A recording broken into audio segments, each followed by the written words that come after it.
سلام. سلام بابک، خوبی؟ مرسی، شما چطورید؟ خوب هستید؟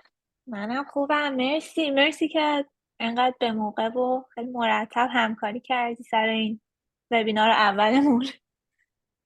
آره دیگه، امیدوارم که اول از همه که ممنون که این فرصت رو گذاشتید که بتونیم حالا بیشتر با هم دیگه تبادل نظر بکنیم. بچه‌هایی که هستن اه، یه شروعی باشه. امیدوارم که بتونیم بیشتر خیلی تجربیاتی که داریم رو با هم دیگه شیر بکنیم. حالا امیدوارم که اولین وبینار خوب پیش بره و منم زیاد صحبت نکنم تو. نه، اتفاقا قراره که خودت صحبت کنی. آره، منظورم اینه که خیلی دیگه زیاد صحبت نکنم، به خاطر اینکه دوست دارم بیشتر یک موردهای مثلا کلی رو یه صحبتی بکنیم راجبش که اصلا شاید اون سوالا اصلا به وجود بیاد. یعنی خیلی از سوالا من حس میکنم که اصلا تو ذهن کسایی که میخوان شروع بکنن نیست، همینطوری که تو ذهن خود من نبوده از اول. واسه همین مثلا یه کمی سطحی تر اگر بتونیم یه سری موارد کلی رو مطرح بکنیم که یه جهتی بتونه بده واسه جلسات بعدی، که حالا کسایی که تو اون حوزه ها خیلی متخصص تر هستن بتونن بیان. مثلا قسمت آیدیا ولیدیشن یه جلسه اصلا بیایم صحبت بکنیم، مثلا آره. چگونه بیزنس پلن خوب نوشتن رو صحبت بکنیم. ولی این شروع امیدوارم شروع خوبی باشه دیگه، هست قطعا. آره حتما. آره، پیرو صحبت هایی که کردی منم موافقم. خب توی فرم ثبت ناممون یه فیلد سوال هم داشتیم و خب خیلی ها سوالای پرسیدن که سوال ولیدی هست و توی گروه هم خب خیلی تکرار میشه. ولی خب یه سریاشون خیلی مهاجرتی و یعنی مربوط به قوانین مهاجرت بود و خب طبیعتا اونا رو ما خیلی یعنی نهایتش اینه که بتونیم تجربه شخصیمون رو و نظر شخصیمون رو به اشتراک بذاریم. اما همونطور که گفتی منم موافقم که حالا در ادامه بتونی مثلا با یه مشاور رسمی برای قوانین مهاجرت و حالا خیلی در مورد ثبت شرکت و این چیزا هم پرسیده بودن، شاید یه وکیل حقوقی بتونیم داشته باشیم که این سوالا رو جواب بده، یا در مورد مثلا مسائل مالی یا فاندریزینگ و حالا کلا در واقع چیزایی که مربوط به راه اندازی واقعی یه بیزنس توی کانادا هست بتونیم خیلی تخصصی تر صحبت بکنیم. خب فکر کنم که یه شاید یه چند دقیقه دیگه هم صبر کنیم، بعد دیگه بریم اسلایدا رو شیر بکنی با همون و دیگه شروع بکنیم به صحبت کردن در مورد اه، در واقع سوالایی که شده و حالا اون چیزایی که میخوای برامون توضیح بدی. یه چیز دیگه هم که هست اینه که امیر هم ادمین دیگه گروه آقای فرد برامون یه بخش Q&A گذاشته که اگر که سوالی چیزی بود باز میتونید اینجا بذارید، اونا رو هم جواب میدیم اگر که سوالی مونده بود. ما فکر کنم که 45 دقیقه در خدمت حال بابک باشیم و صحبت هایی که داره و بعد 15 دقیقه بعدش رو هم سوالایی که مونده رو یه ریویو میکنیم. یه قسمت پولزن کویزت هم داریم که فکر میکنم باید لانچش کنم من. آره درسته. من الان لانچش کردم. این همون در واقع پولیه که توی گروه هم حالا چند بار گذاشتیمش و حالا برای اینکه ببینیم که بقیه توی چه فرایندی توی چه مرحله از این فرایند هستن میتونین اونجا هم حالا جواب بدین و همین. دیگه فکر کنم که مورد دیگه برای هاوسکیپینگ ندارم فعلا. مورد بعدی هم این که یه سری از افراد اسمشون پارتیسیپن هست توی در واقع این گروه زوم، توی این میتینگ زوم میتونن عوض بکنن. و اینکه اگر که یه تایم هایی هم تصویر من تار شد به خاطر اینه که گربه میاد جلوی مانیتور، ببخشید مثل الان. اگر که خواستین میتونین اسماتون رو عوض کنین و اسم خودتون رو بذارید دیگه، همین. خب بابک فکر کنم که دیگه من میکروفون رو بدم دست شما.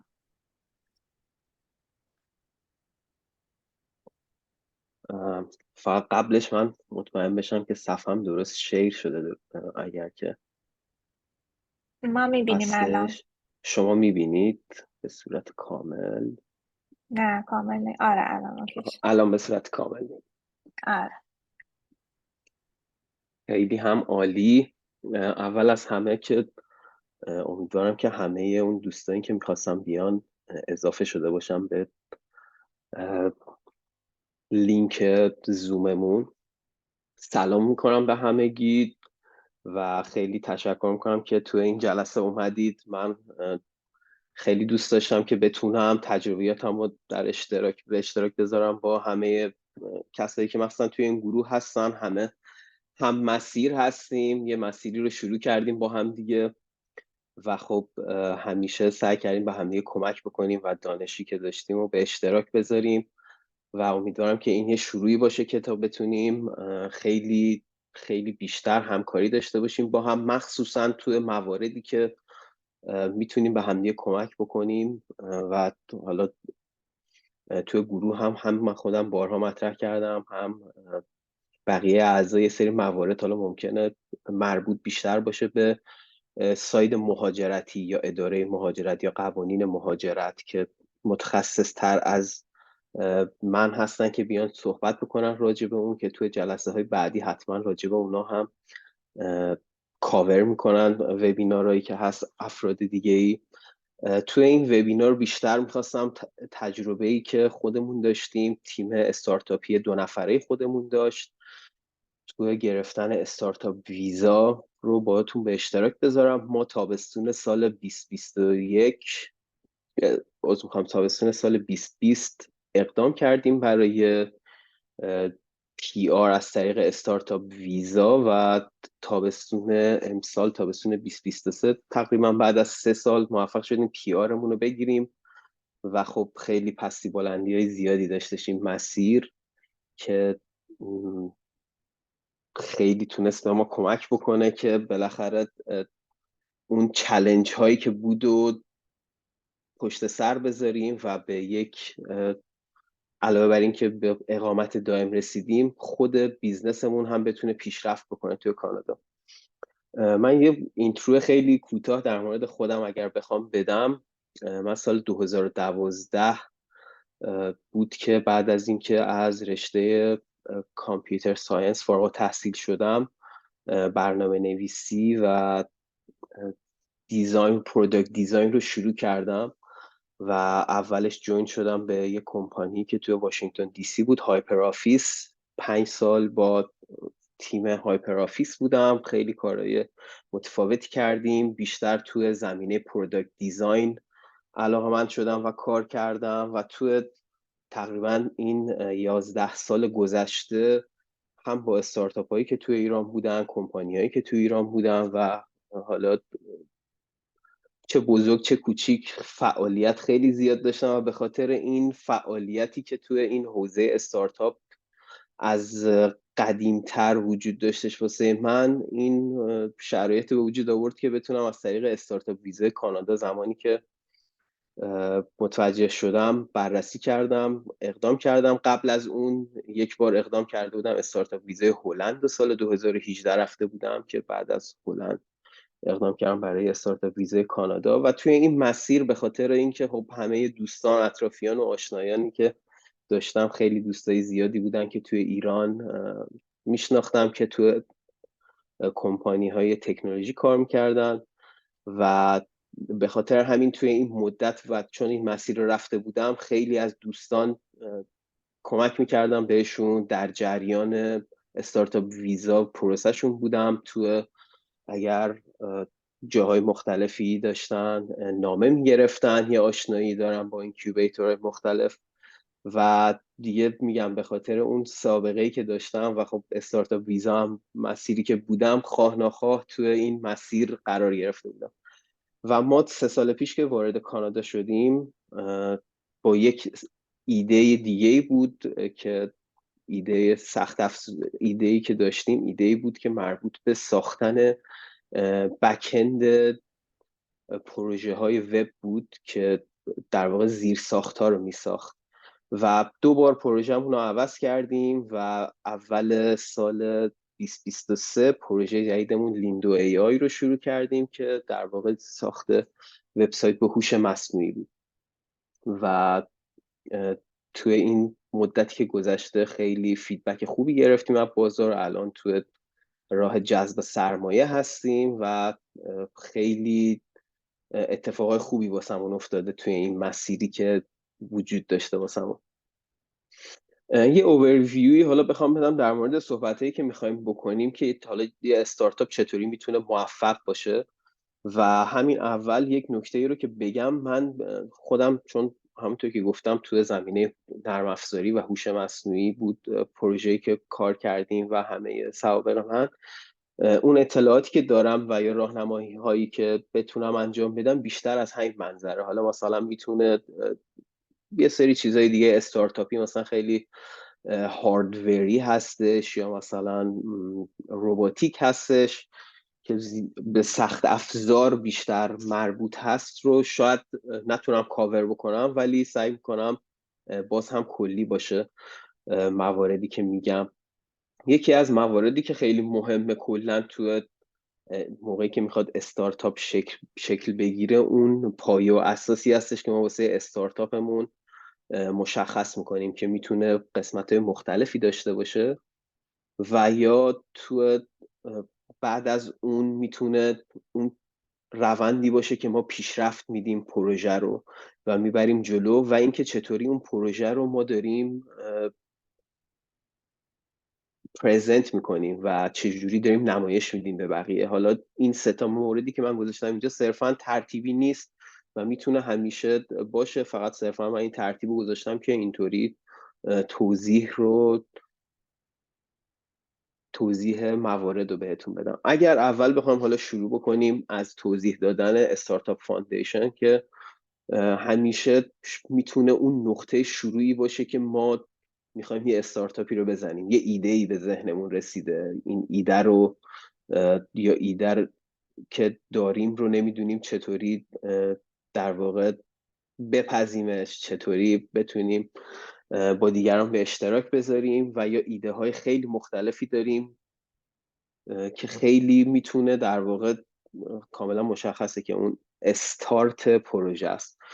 من خیلی از همین سوالاتی هم که پرسیده بودید وجود داشتش که حالا این ایده چطوری، ایده‌ای که ما داریم بدونیم این ایده خوبیه، ایده‌ایه که استقبال میشه ازش، چه فاکتورهایی رو میتونه داشته باشه. و خب کلا شاید بشه گفت یکی از قسمت‌های مهم شروع یک استارتاپ همین آیدیا ولیدیشن باشه. ایده های مختلفی هست، راه های مختلفی هست واسه آیدیا ولیدیشن کردن و خب اون بحثی که ما امروز داریم پیش میبریم بحث لین استارتاپ اگر که در واقع مد نظرمون باشه، همیشه ما برای شروع یک استارتاپ بیشتر باید دنبال این بگردیم که آیا این ایده‌ای که ما داریم چه مشکلاتی رو داره رفع میکنه از بقیه. یعنی این قسمت خیلی مهمه. آیا این ایده‌ای که ما داریم یک قرص ویتامینه یا یه پین کیلره که یک در واقع درد اصلی رو داره رفع میکنه. چون همینطوری که داره دنیا هم میره به این سمتی که بالاخره حالا شرایط اقتصادی که الان تو کل دنیا وجود داره، این ایده هایی که بیشتر مثل قرص ویتامین میمونه برای نیازها، اینا اولویت کمتری داره و شما هر چقدر اون ایده‌ای که دارید یک ایده باشه که یک مشکل واقعی رو داره حل میکنه، این ایده میتونه ایده‌ای باشه که شما بهش امیدوار باشید و بتونه در آینده تمام اون تلاش‌هایی رو که میکنید برای رسیدن به اون ایده رو در واقع یه طوری گارانتی بکنه. برای همین موقعی که به نظر من حتما یه ایده‌ای دارید، اگر که هنوز تو مرحله هستید که اقدام نکردید برای اینکه یه پیچ دک داشته باشید، بیزنس پلن داشته باشید، حالا برای استارتاپ ویزا و یا اصلا برای خود پیچ کردن ایدهتون، حتما اون مرحله آیدیا ولیدیشن باید انجام بشه. ایده هاتون رو تو حالت مختلف بنویسید، اگر که برای هر کدوم اینکه چه پین پوینتی رو میتونه حل بکنه. حالا من جلوتر اینکه چطوری میشه آیدیا رو ولیدیشن رو هم انجام داده توضیح میدم. یه بحث دیگه ای که بعد از آیدیا یه سوالی هم که بود، بحث تیم بیلدینگ بود که بعضی از فاندرهایی که حالا میان اینطوری هستن که خودشون دیولوپرن، میتونن بیان ایدهشون رو دیولوپ بکنن، ولی تو ساید بیزنسی مشکل دارن. یعنی این که حالا چطوری این بیزنس چطوری باید شکل بگیره، چون واقعا بالانس بودن یک تیم یکی از مهمترین نکته هاییه که یک استارتاپ رو میتونه موفق بکنه. و اصلا اینطوری نیستش که یکی چون میتونه خودش استارتاپ رو، اون ایده‌ای که داره رو کامل بسازه، این حتما موفق میشه، و یا اینکه یه نفر چون میتونه خوب پرزنت بکنه کاملا موفق میشه. همیشه باید بالانسی رو که ما میخوایم ما انجام بدیم. و شما موقعی که اقدام میکنید برای حتی همین استارتاپ ویزا، اصلا یکی از نکته های مهم همین توی تیم بودن. حالا یه سری صحبت هایی همیشه من میبینم هستش، مثلا میگن این استارتاپ واقعی هست، استارتاپ واقعی نیست. من یه دید دیگه ای دارم به این موضوع، که مهمترین نکته توی اون تیم اینه که اون فرد اون روحیه کارآفرینی رو داشته باشه. یعنی شما اگر که اون روحیه کارآفرینی رو داشته باشید و بخواید یک استارتاپ رو شکل بدید، خیلی راحت میتونید. شما برنامه نویسی بلد نیستید، اوکی، یک نفری رو به تیم اضافه میکنید یا اصلا آوتسورس میکنید، یا خیلی از تولزایی که الان هست به صورت نوکد میتونید یه MVP اولیه‌ای رو بسازید انجام بدید.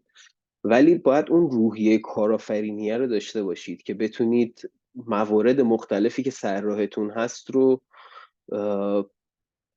در واقع حل بکنید و اینو منتقل بکنید خیلی راحت تو جلسه هایی که دارید. که درسته من مثلا یه تجربه مدیریتی داشتم یا هر تجربه دیگه ای که مربوط مثلا نمیشه به سخت افزار نرم افزار، ولی اون روحیه و اینکه اون مدیریت رو نشون بدید. برای همین این بالانسی که میخواید بالانسی که باید شکل بگیره رو سعی کنید که حتی اگر توی تیمتون ندارید، مثلا شما یک فردی هستید که سابقه مدیریتی داره و میخواد از اون ایده‌ای که داره رو دفاع بکنه، نیازی نیستش برای اینکه حتما یک نفری رو بتونه پیدا بکنه. از اینکه حالا من چطوری میتونم این مشکل دیولپ رو حل بکنم. من میتونم از این نرم افزارها استفاده کنم، از این تولزهای استفاده کنم که نوکود هستش و الان سال 2024 همه تولزها نوکود درست. یعنی خیلی سولوشن هایی هستش که بدون کد تو میتونی خیلی از کارا رو انجام بدی و من روی اینا تسلط دارم تا اینجا رفتم جلو. مثلا اینطوری بالانس رو نشون بدید. حتما نیاز نیست تیم بیلدینگ داشته باشید. و یا اگر که کلا فقط تجربه سخت افزاری دارید، حتما اینو نشون بدید که چه ریسرچ هایی انجام دادید، مثلا خودتون توی این قسمت ها بودید. و اکثرا چون فکر کنم مثلا تیما 2 نفره 3 نفرن دیگه، من که صحبت میکنم با خیلی از بچه‌ها، حالا اونایی که خیلی تعدادشون زیادتر هم هست، ولی اکثرا افرادی که شروع میکنن یا 1 نفر یا 2 نفر هستن.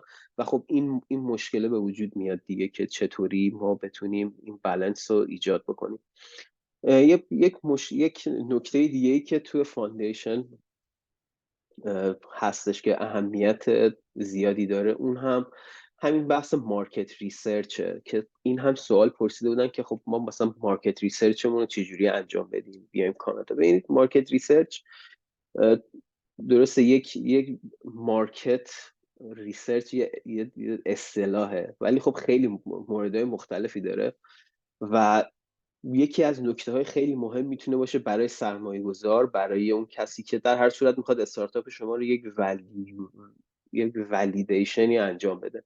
اینی که ببینه توی این مارکتی که دارید این ایده‌تون رو ارائه میدید تا چقدر میتونه رشد پیدا بکنه. مثلا مارکت بیلیون دلاریه یا نه مثلا یه مارکتیه که کلاً 10,000 نفر توش وجود داره مثلا تو کل کانادا و شما از این 10,000 نفر یه سری کامپتیتور داری توی این مارکت که هر کدومشون شیر بزرگی از مارکت رو دارن. شما مثلا میتونی بیای نهایتا 5% مارکت رو مثلا تو 3 سال اول بگیری و به مثلا رونیو چند صد هزار دلار برسی. خب این زیاد جذاب نیست دیگه. برای همین مارکت ریسرچ خیلی اهمیت داره. یعنی اگر که نگاه کنید مثلا از همین جهات که گفتم مثلا آیدیاهای مختلف میتونه هر کدوم فیلتر بشه. من این آیدیا رو دارم، میرید یه مارکت ریسرچ انجام میدید روش، میبینید که این مارکت اصلا گنجایش نداره که بخواد یک بازیگر جدید وارد شه، یا اون مارکت کامپتیتورهای خیلی زیادی داره، شما خیلی با بودجه زیادی باید یه شیری از مارکت رو بگیرید. و برای همین مارکت ریسرچ کلا خیلی مهمه. حالا اینکه چطوری ما این کار رو انجام بدیم، یکیش که اطلاعاتی هستش که خیلی راحت توی اینترنت هست، بعضیاشون ممکنه پولی باشه، تخصصی تر اینی که چه یه سری آنالیتیکسی باشه که بیاد پیش بینی بکنه تو 5 سال آینده به کجا میرسه این کلا مارکت کپی که وجود داره برای شما. و یه سری دیتا هایی که هست که اینطوری اصلا منظورم اینه که خیلی راحت میتونید از توی اینترنت پیدا بکنید یا خریداری بکنید. نکاتی هم که باید توجه بکنید همینی که کل مارکت چقدر کامپتیتور وجود داره، چه تعداد آدمی هستن که شما میتونید اینا رو توی مارکت تارگت بکنید و مواردی که بیشتر از این دست مربوط. یک بخش دیگه هم که میتونه باشه که سوال هم پرسیده بودم این بود که آیا مثلا سروی برای بخش مارکت چقدر میتونه کمک بکنه. خب خیلی میتونه کمک بکنه دیگه. ببینید شما این شاید یه چیزی باشه که هم خیال خودتون رو راحت بکنه، هم این که میتونید ازش استفاده بکنید توی پیچ دکتون، توی صحبتاتون، در کنار همه اون آمار و ارقامی که ارائه دادید. به طور مثال من یه ایده ای دارم برای ساخت وبسایت که بیاد با هوش مصنوعی کمک بکنه به آدمایی که میخوان وبسایت بسازن، صاحبان بیزنس، کسایی که فریلنسر هستن یا وب دیزاین ایجنسی دارن و نمیخوان خیلی درگیر دیولپ باشن، میاد و با یک توضیح مختصر یک وبسایت رو برای شما میسازه. مارکت کپ این کل ارزش مارکت وبسایت دیزاین الان 5 بیلیون دلاره، تا سال 2028 به 10 بیلیون دلار میرسه. و بازیگرایی که توی این مارکت هستن بازیگر خیلی زیادی هستن که در واقع دارن این کار رو انجام میدن، ولی با یک سری ادوانتیجا و تارگت کردن گروه درست که زیاد بهشون اهمیت داده نشده، مثل فریلنسرها و در واقع وب دیزاین ایجنسی ها سرویسی رو مختص این افراد ارائه دادن، باعث میشه که بتونی مارکت شیر رو از بازار بگیری. و خب ما وقتی که به همچین دیتایی رسیدیم که یه همچین مارکتی وجود داره، با سروی و پرسیدن از اون آدم هایی که فکر میکردیم میتونن به ما جواب درستی بدن، تونستیم این رو بفهمیم که قسمتی از مارکت که فریلنسرها و وب دیزاین ایجنسی ها هستن، اینها افرادی هستن که خیلی به این سرویس میتونن نیاز داشته باشن. مثلا سرویس های مشابهی مثل ویکس یا گوددی یا حتی وردپرس نیومده به صورت کامل به اینها یه سرویسی رو بده که بتونن یک جا این وبسایت هاشون رو بسازن. و ما از روی سروری تونستیم این قسمت رو بفهمیم که به کجای مارکت باید بهتر، در واقع کجا رو باید تارگت بکنیم.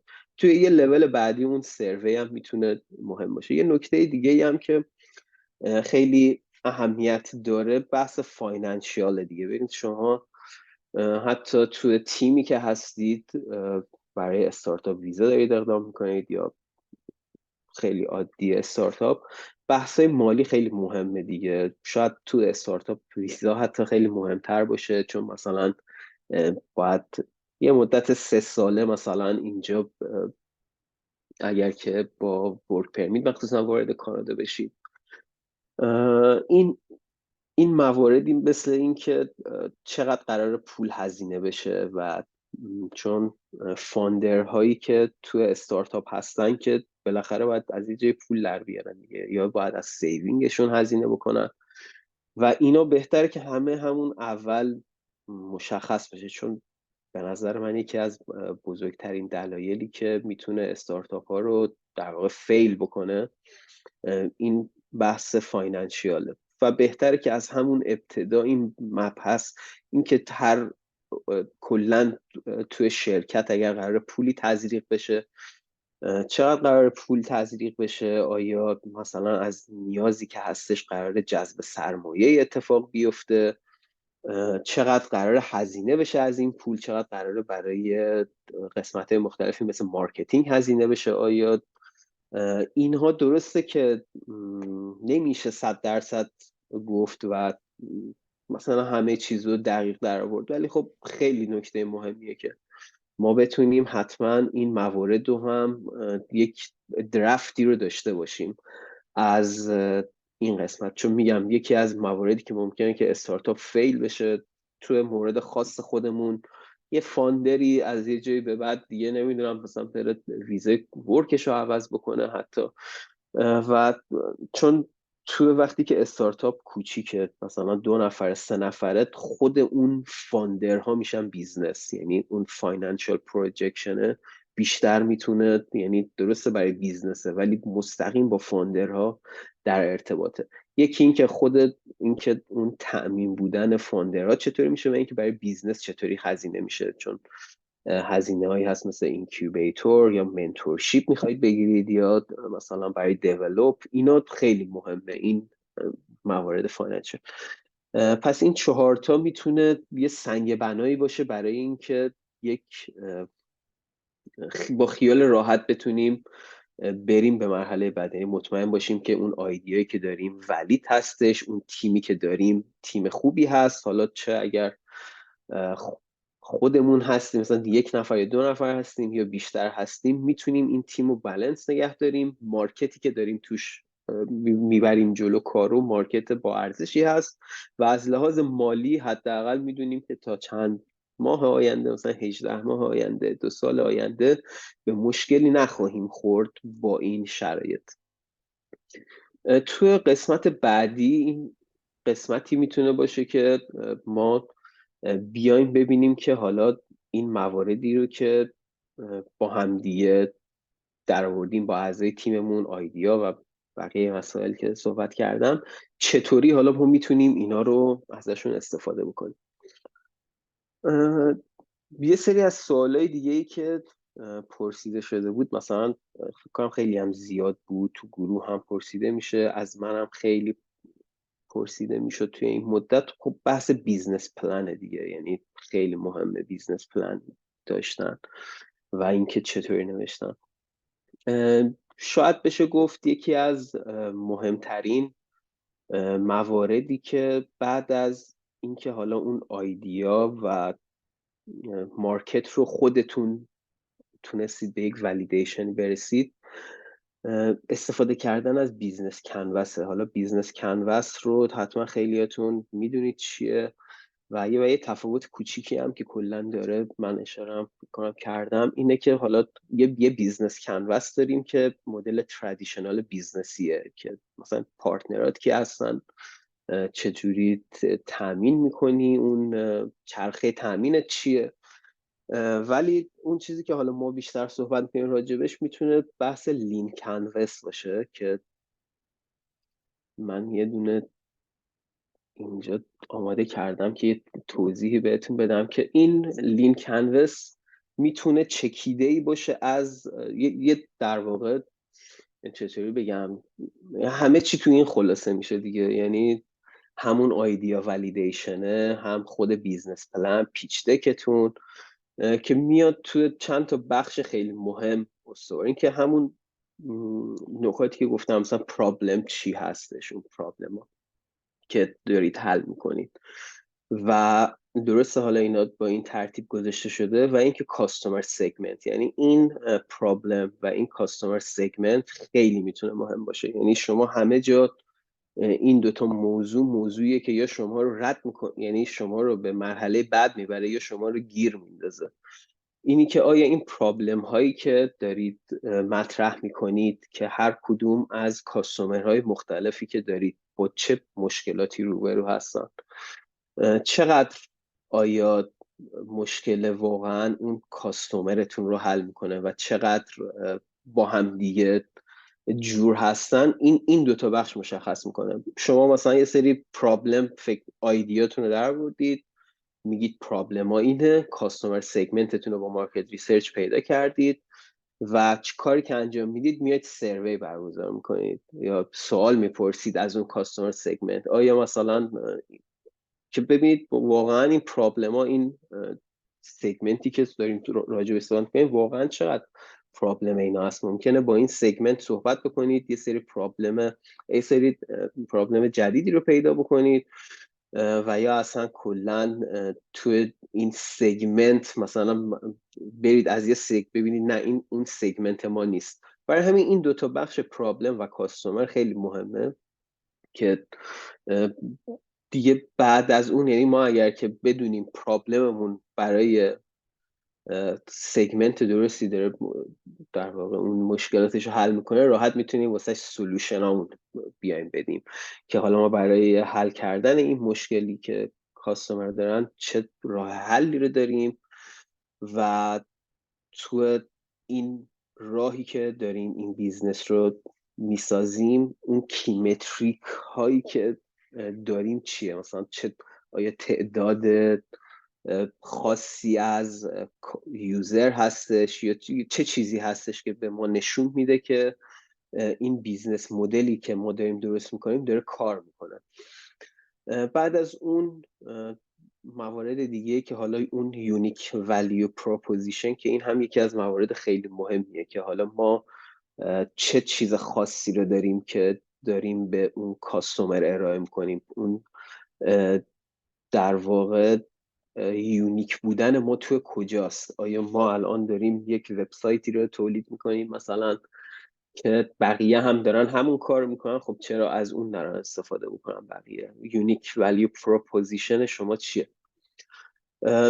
یک نکته دیگه ای هم که باز حالا میتونه توی این مسئله مهم باشه اینه که unfair advantage، که خب این یه نکته ایه که تقریبا میتونم بگم هر جا پیچ میکنی مثلا این دوتا رو میپرسن، میگن یکی یونیک ولیو پراپس چیه، یکی چه ادوانتیج هایی داری که میتونی با رقبا در واقع رقابت بکنی و اونا رو شکست بدی. چنل ها که میشه بیشتر همون موارد این که حالا شما کاستومر تو میدونی کیه، تارگت تو، پرابلم و سولوشن، همه این موارد رو میدونی و حالا چطوری میخوای کاستومر تو سگمنت بکنی، از چه چنل های استفاده کنی، گو تو مارکت استراتژی چیه که میتونه خود بحث کلد ایمیل باشه، بحث سوشال میدیا باشه، جاهایی مثل گروه های مختلفی مثل فورم یا تلگرام باشه و موارد دیگه این که کاست استراکچر چیه و رونیو چیه. برای همین توی اون بحث این رو حتما برید انجام، یعنی اینو پیدا بکنید. یعنی برای نوشتن یک بیزنس پلن درست حتما ما باید اول این رو کامل بکنیم. هر کدومش شاید 3 تا مورد بشه برای هر قسمت اینها. مثلا یک کورس اصلا وجود داره که چطوری مثلا 3 تا پرابلم اصلی رو در بیاریم، سولوشن هامون چیه، و هر کدوم از این قسمت ها خودشون ممکنه یه داکیومنت بشه. مثلا مثل این چنلز ما جلوتر که میریم بحث گو تو مارکت استراتژی رو حالا با هم دیگه صحبت میکنیم که یکی از بخش خیلی مهم بیزنس هستش.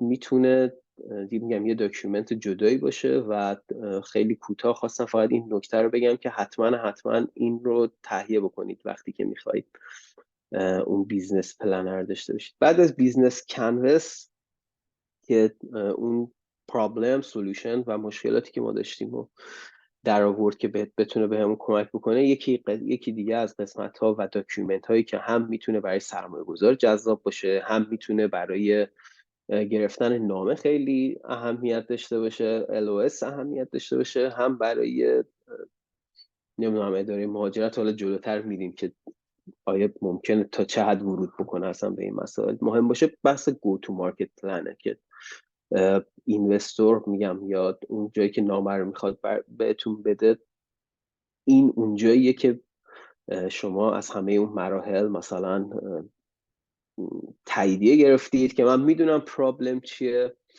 میدونم که چطوری باید حل بکنم، برای چه افرادی این مشکل رو حل بکنم، تخصصش رو دارم. حالا گو تو مارکت پلنت چیه؟ چطوری حالا میخوای اصلا برید وارد مارکت بشی و حالا چطوری میخوای برید اون اپی که ساختی، اون سرویسی که ساختی رو چطوری میخوای بری و واسش مشتری پیدا کنی. این گو تو مارکت پلان میتونه قسمت های مختلفی داشته باشه. یکی این که از چه چنل هایی تو داری استفاده میکنی. مثلا من اگر برای سرویس خودمون بگم، ما از چنل هایی که داریم استفاده میکنیم چنل های خیلی زیادی هستن که یکی از مهمترین چنل هایی که داریم ازش استفاده میکنیم چنل سوشال میدیا و ما با اکتیویتی که تو سوشال میدیا داشتیم تونستیم یک حضوری رو در واقع اونجا تثبیت بکنیم که همیشه به صورت ارگانیک از طریق سوشال میدیا روزانه یه سری ویزیتور و یوزر ثبت نامی واسه ما بیاد. یکی دیگه از اون جاهایی که داریم کار میکنیم کلد ایمیله،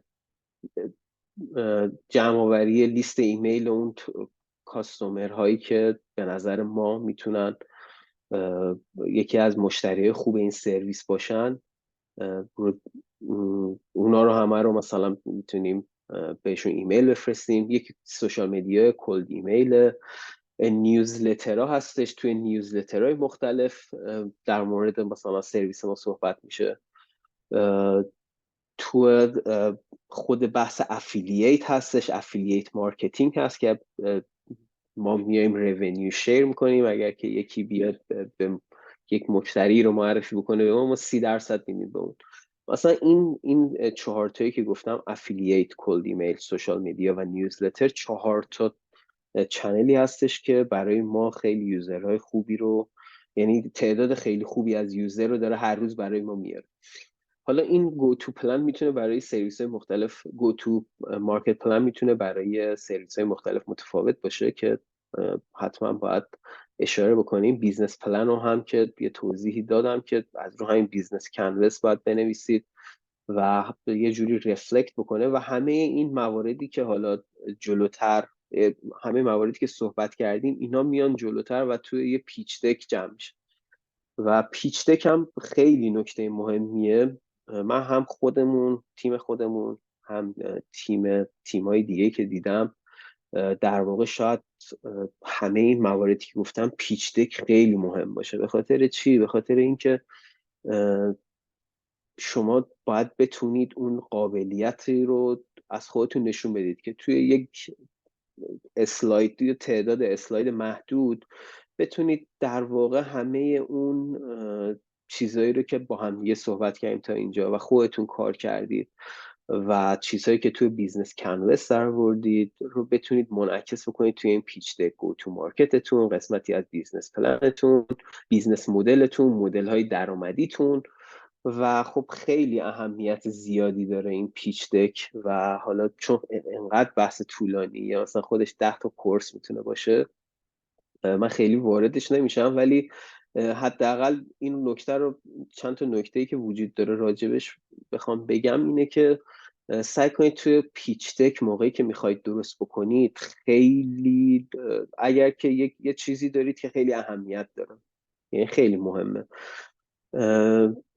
اونو بیشتر بولد بکنید. مثلا تیم خیلی قوی دارید، اونو صفحه اول بذارید. اگر که مثلا یه سرویسی دارید که 1000 تا یوزر داره، 50 تا یوزر داره، اونو اول بذارید. اگر که مثلا میخواید پروژهتون رو لانچ بکنید، 1000 تا ایمیل جمع کردید و اونو اول مثلا بذارید که یه موردی که بتونه اون آیدیا ولیدیشن رو بهتون نشون بده رو حتما تو این اول پیچ دک بذارید که دیگه اون در واقع تیک ولیدیشن برای شما خورده بشه و مثلا تو قسمت بعدی بیشتر دنبال این باشن که بخوان یک دیتای بیشتری رو از شما یاد بگیرن، نه اینکه دنبال حالا این باشن که نه اینکه با اون نمیخون. و خود بحث پیچ دک خیلی بحث طولانیه دیگه. میگم ما مثلا خودمون برای سرمایه گذار مخصوصا خیلی پیچ دک تا حالا مجبور میشدیم درست بکنیم، همیشه قبل از جلسه ها مثلا چند بار عوض میکنیم. بر همون یه نسخه اولیه داشته باشید و همیشه بر اساس فیدبک ها سعی کنید اینا رو آپدیت بکنید. بعد از اینکه حالا همه اون موارد رو انجام دادید، بابک یکی جان از ببخشید وسط حرفت. خواهش کنم. 2 تا سوال مرتبط داریم که گفتم الان اینجا بپرسیم شاید بهتر باشه. یکی پرسیدن که فرق بیزنس کنوس و بیزنس پلان چی هست، و مورد بعدی هم در مورد درافت فاینانشال پلان و بیزنس پلان برای ایده گرفتن. اگه بتونی یه توضیح کوتاهی بدید در موردشون ممنون میشه. حتما. ببین تفاوت بیزنس کنوس و بیزنس پلان اینه که بیزنس کنوس در واقع حالا این مدل لین کنوس که بهتون نشون دادم تو اسلایت های جلوتر میاد و یک در واقع بوم کسب و کار فارسیشو اگر که بخوایم بگیم یک بوم هستش که شما میتونید بیاید روی اون قسمت های مختلفی از بیزنستون رو که فکر میکنید، اگه من دوباره بیارم اینجا نشون بدید. یعنی صرفا مثلا این داکیومنتی نیستش که شاید شما بخواید جای سابمیت بکنید، بیشتر برای اینه که اون قطب نمایی باشه که اون بتونه به شما جهت بده که قسمت های مختلف کارتون رو چطوری پیش ببرید. ما در مورد پیچ دک، بیزنس پلان یا گو تو مارکت صحبت کردیم در ادامه اون صحبت هایی که داشتیم و همه اینها نشأت گرفته از اینجا. یعنی من موقعی که میخوام قبل از اینکه بخوام بیزنس پلان رو بنویسم، این تفاوت اصلیش پس با بیزنس پلان اینه که بیزنس پلان خیلی در واقع تفصیلی تر توضیح داده شده. مثلا تو این بخش رونیو شما میایید صرفا میگید که من میخوام از این روش ها درآمد داشته باشم. مثلا برای بیزنس خودمون من بخوام بگم مثلا پرابلم هایی که تو وجود داره، پرابلم هایی که تو کاستومر ها وجود داره رو بخوام مثلا بیام ستای اولش رو بگم. یکی اینکه دانش خیلی از افرادی که میخوام وبسایت بسازن پایین هستش توی قسمت فنی و یکی از پرابلماشون کده، یعنی در واقع کد نوشتن. دومین مشکل کانتنت و کپی نوشتن برای یعنی اون متنای وبسایت رو نوشتن میتونه باشه. و سومی اینی که بتونن خیلی راحت تغییرات رو روش بدن. من میگم این سه تا پرابلم های اصلی منه و میخوام بیام کسایی که صاحب بیزنس هستن رو تارگت بکنم. این بوم کسب و کار به من این کمک رو میکنه که بیام خیلی راحت این سه تا رو اینجا بنویسم، سه تا هم اینور سگمنت انتخاب کنم، بعد بیام برم از این سه تا سگمنت این سه تا سوال رو بپرسم ببینم آیا درست بود نبود و بیام اینا رو اصلاح بکنم، بر اساس این بیام سولوشن بذارم. و موقعی که یک چیز اولیه‌ای رو داشته باشم خیلی راحت بتونم اینو تغییر بدم و زمانی که تموم شد دیدم این رونیوی من با سولوشنم میخوره، مثلا این چنلی که دارم مینویسم با کاست استراکچرم میخوره. من اگر میخوام تو سوشال مدیا تبلیغ بدم آیا واسه کاست استراکچرم چیزی دیدم یا نه، من با این ادوانتجی که دارم آیا میتونم یک رونیوی مثلا یه سرویس خاصی رو ایجاد بکنم بر اساس اون نسبت به رقبا. بعد از اینکه این کنوس پس آماده شد بعدش میریم به صورت مفصلتر روی بیزنس پلان رو نوشتن. یعنی میایم کامل دیگه توضیح میدیم اونجا ادوانتجی که اینجا مثلا 3 تا نوشتیم هر کدومش مثلا ممکنه که توضیحات بیشتری داشته باشه. و خب یه تفاوت اصلیش پس میشه این. سوال دیگه هم این بودش که سوال دیگه رو میگید مثلا یاسین جان؟ در مورد درافت فاینانشال پلان و بیزنس پلان بود. البته خب توی اینترنت زیاد هست و بعضی از اینکیوبیتورها هم اینو در اختیار میذارن، ولی حالا گفتم که از تو هم بپرسم اوکی. که خودتون چی کار کردین. آره ببین، ما برای فاینانشال پلان اینکه ما خودمون چی کار کردیم سوال خوبیه. ببین ما خب حالا قبل از اینکه توی این استارتاپ اینجا در واقع بیایم، خب توی ایران استارتاپ خودمون فاندر استارتاپ بودیم، توی استارتاپ دیگه بودیم، بالاخره یه سری تمپلیت هایی رو از قبل داشتیم. ولی خب کلا اون استراکچری که ما برای فاینانشال پلان دادیم و میتونه نکته هایی رو من از توش بگم، یکی در نظر گرفتن خب هزینه هاست دیگه. حالا هزینه ها هم میتونه خود بحث اون نفراتی باشه که استخدام میکنید، میتونه هزینه آفیس باشه، هزینه سرویس هایی که میکنید باشه. و توی کانادا موقعی که دارید این کار رو انجام میدید یه نکته ای داره.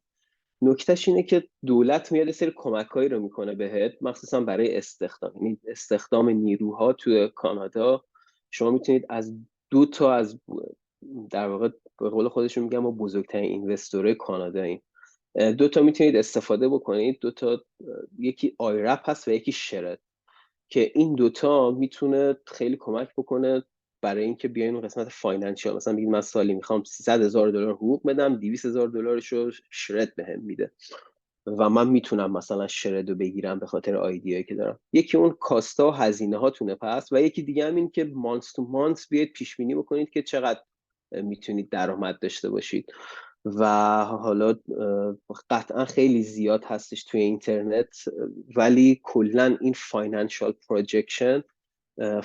پروجکشنیه که باید خیلی جنرال نوشته بشه و پرپسش هم متفاوته دیگه. یعنی یکی هستش تو مینویسی میخوای به اینوستور بدی که چقدر پول نیاز داری که بهت در واقع اون پول بده، و یکی هم هستش که خودت حالا اون فاینانشیال خودت که شاید من اون موقعی که داشتم صحبت کردم بیشتر رو اون قسمت بودم که چون خیلی نکته مهمیه حتما خوبه که خودت بدونی با خودت چندی و بعد وارد اصلا این مسیر بشی. ولی خود استراکچر خیلی مختلف میتونه داشته باشه دیگه فاینانشیال.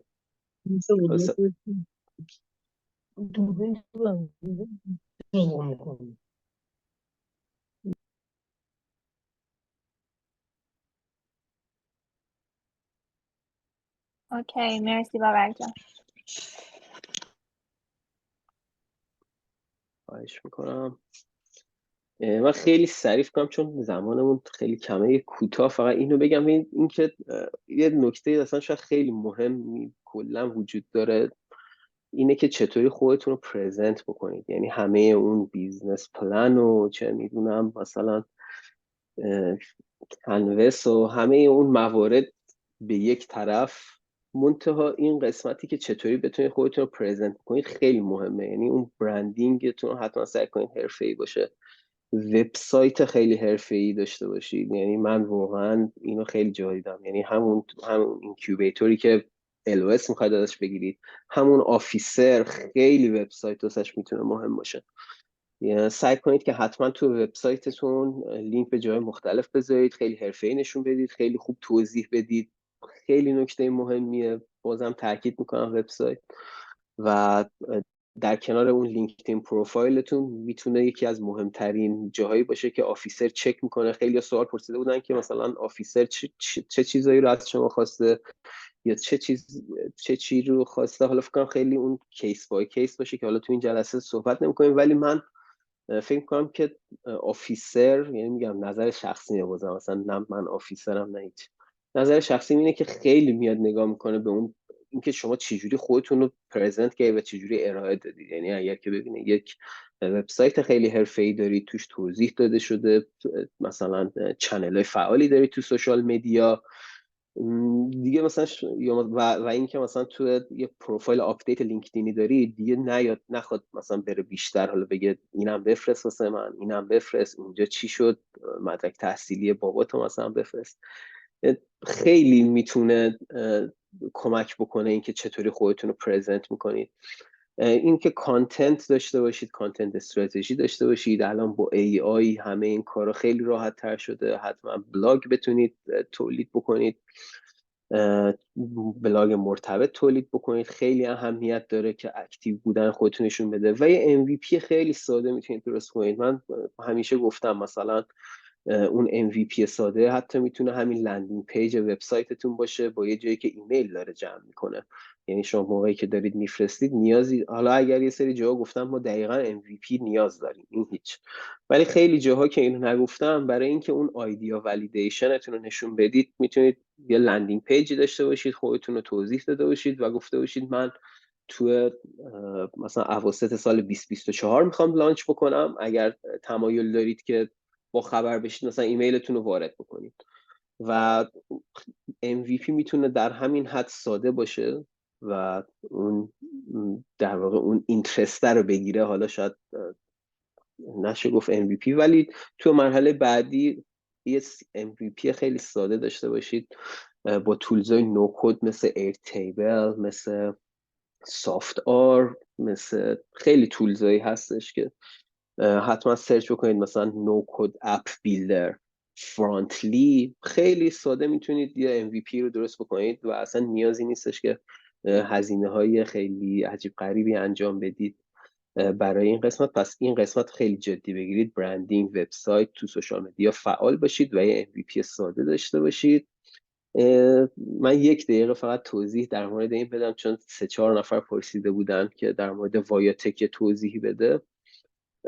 کلا وایاتک تو جاهایی که مختلف که من حداقل سابقه همکاری باهاشون داشتم، با اینکیوبیتورهای دیگه هم که آشنا بودم، وایاتک میتونم بگم که خیلی خیلی اینکیوبیتوری هستش که خیلی ساپورتیو بوده. ما حتی بعد از اینکه 1 سالمون تموم شد دوباره باهاشون تمدید کردیم، هنوز باهاشون در ارتباطیم. 3 ساله که تو ویکتوریا هستیم، یعنی هم خارج از با اون منتورهایی که بودیم مثلا خیلی رابطه نزدیکی داریم و خیلی کلا به نظرم وایاتک کامیونیتی خیلی خوبیه، همیشه به ما کمک کرده، چه توی بحث اینوستمنت که الان هم اتفاقا یکی از لیدرهای اصلی که داریم دنبال میکنیم خود وایاتک هستش که داره ما رو معرفی میکنه به جاهای مختلفی که توی کامیونیتی لوکال اینجا هستش.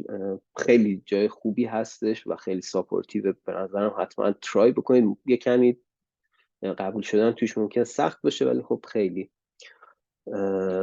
ارزشش رو داره. به نظرم حتما امتحان بکنید واسش و تلاش بکنید. و اینکه ببخشید خیلی شاید زمانت دستم در رفت، ولی اگه هر سوالی هست بگید که من سریع جواب بدم. مرسی بابک، خیلی عالی بود و اتفاقا خیلی هم خوب زمان رو مدیریت کردی. در مورد همین صحبت آخرت، یکی حالا در مورد این پرسیدن که ریاتک به تمامی استارتاپ پذیرش اولیه میده یا فقط بعضی از استارتاپ ها شانس ورود به مرحله اول برای ساخت پلی بوک رو دارند. یکی اینه سوالشون. و مورد بعدی هم حالا خیلی جنرال تره، ولی در مورد هزینه‌های زندگی در ویکتوریاست.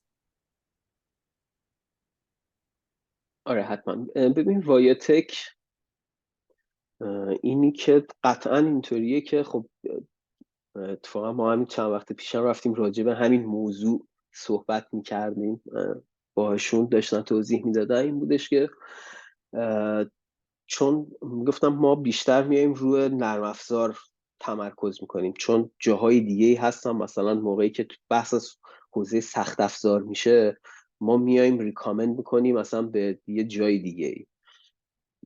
و خب یکی این مورد که کلا کتگوریه که بیشتر تو بحث نرم افزار سعی میکنن فعالیت داشته باشن. مورد دومی که همه شانس پلی بوک رو دارن، خیلی مثلا سوال کلیه دیگه. آخه مثلا یکی میفرسته همون، الان من توضیح دادم دیگه، مثلا شما بالاخره یه چیز اولیه دارید پر میکنید میفرستید، این که بتونید چطوری خودتون رو پرزنت بکنید خیلی مهمه. و حتما اگر که میفرستید سعی کنید خودتون رو یه طوری نشون بدید و یا حتما اینطوری باشید که یه دیدی نسبت مارکت داره، نسبت به کاستومراتون دارید. یعنی میدونی مثلا فقط ایده خام نیست که من مثلا میخوام با AI فلان کار رو انجام بدم، واقعا یه سری فکت بیارید. من الان چون دقیق یادم نیست که اون اپلیکیشن اولش فکر کنم فقط یه سری سوال بود، یا میتونید داکیومنت هم بفرستید، یه پیچ دک مثلا خودتون بفرستید، خیلی هر چی که دارید رو بفرستید و خیلی هر جایی که دارید اپلای میکنید روی این موضوعی که کاستومرتون رو میشناسید و مارکتتون رو میشناسید خیلی تاکید بکنید. هزینه هم تو ویکتوریا زیاده، فقط میتونم بگم اینو کلا هزینه ها تو BC زیاده دیگه. مثلا اجاره خونه فکر کنم یه خوابه $2500 میشه گفت میانگینشه، و شاید مثلا برای 2 نفر مثلا $5000 اوکی باشه مثلا بخوای زندگی بکنی اینجا تو ویکتوریا. اوکی مرسی. یه سوال دیگه هم که باید MVP داشته باشم برای اپلای برای وایتک یا آیدیا خیلی استیج هم میشه؟ نه، آیدیا استیج هم میشه. بعد از اینکه اپلای بکنن یه مرحله دارن که میگن بیاید برید پلی بوک درست کنید، که همین بیزنس کنواسی که من نشون دادم و در واقع باید قسمت مختلفش رو توی یه پلی بوک 30 تا اسلاید داره که مثلا هر کدوم از اون قسمت ها مثلا میتونه 2-3 تا اسلاید داشته باشه. یه کورس یه ماهه است، اونو میرید اول انجام میدید، بعد اون پلی بوک رو درست میکنید میفرستید. اگر که تایید شد یه جلسه باهاتون میذارم، بعد از اینکه اون جلسه دیگه اوکی شد نامه رو بهتون میدم، ولی نیازی نیست MVP داشته باشه. و اینکه پلی بوک خام رو هم احیانا داری که بتونیم بعد از وبینار توی گروه بذاریم؟ آره بله. اوکی مرسی. خب یه سوال دیگه هم که البته توی فرم رجیستریشن هم چند بار تکرار شد در مورد ثبت شرکت و میزان سهامی که هر فرد باید داشته باشه. البته حالا اون بخش مهاجرتیش که خب مینیمم 10%. اما حالا از نظر تو که حالا توی یه استارتاپ واقعا کار کردی و کوفاوندر داشتین و هنوز هم دارید با هم دیگه کار میکنین، نظرت چیه که حق هر نفر باید چقدر باشه روی ایده، روی آی پی، روی شرکتی که ثبت میشه و حالا موارد دیگه؟ یه نکته که خیلی مهمه، یعنی به غیر از اون 10% که خودت اشاره کردی، واقعا اصلا زیاد به نظر من معنی نداره. یعنی مثلا بیای بگی مثلا چون وقتی چیزی وجود نداره، مثلا 15% از چی یا مثلا 50% از چی بخوای داشته باشی. حالا میگم این شاید یه نظری باشه که نظر شخصیمه، چون بیشتر از هم، یعنی بخوای دقیق مثلا مشخص کنی، اصلا متر و معیاری وجود نداره، چون ایده اصلا هیچی نیست. یعنی حتی خود محصول رو هم داشتن هم هیچی نیست. شما فقط زمانی استارتاپت ارزش داره که مشتری داشته باشه، زمانی ارزش داره که رونیو بتونی تولید بکنی، زمانی ارزش داره که بتونی اون رونیوی که تولید میکنی رو بتونید اسکیل بکنی با جذب سرمایه، مثلا $1,000,000 $2,000,000 با یه پول کم بتونید خیلی اسکیل بدید بیزنس تو. اون زمان ها ارزش، اون زمان میشه گفت مثلا حالا بیزنسی ارزشی داره. برای همین به نظر من توی دیگه تیم تقریبا میشه گفت مساوی. به نظر من اینه که مساوی باشه همه چیز خیلی بهتره دیگه، مگر اینکه مثلا یه نفر واقعا خیلی کار خاصی رو داره انجام میده. حالا مساوی نه مثلا همه 33، ولی مثلا اینطوری نباشه که یکی 50% باشه یکی 10% باشه. اصلا این خودش یه دونه رد فلگه. یعنی شما اصلا با یه اینوستور صحبت بکنی، ببینی مثلا 3 نفر هستن توی تیم، 2 تاشون 45% دارن یکی 10%، یعنی اصلا میگه 100% این تیم اصلا میپاشه. یعنی این نکته هم خیلی دقت بکنید که این خیلی اختلاف حداقل نباشه، خیلی نزدیک باشه دیگه، مخصوصا که شروع هم هستش. من نظرم اینه. ممنون ازت. آها یه نکته، ببخشید سریع خواهش عذرخواهی میکنم. میکنم. برای ثبت شرکت هم گفتید، برای ثبت شرکت حتما واقعا به نظرم برید از این سرویس ها استفاده بکنید، یه هزینه ای رو بدید. چون این نکته رو یادم رفت بگم که اصلا این استارتاپ ویزا پروگرامی که کانادا داره میده اصلا خیلی خاصه دیگه. نمیدونم اصلا تو جای دنیا داره همچین چیزی پیار میده. شاید مترادف با این روش سرمایه گذاریه که چند صد هزار دلار باید بدید.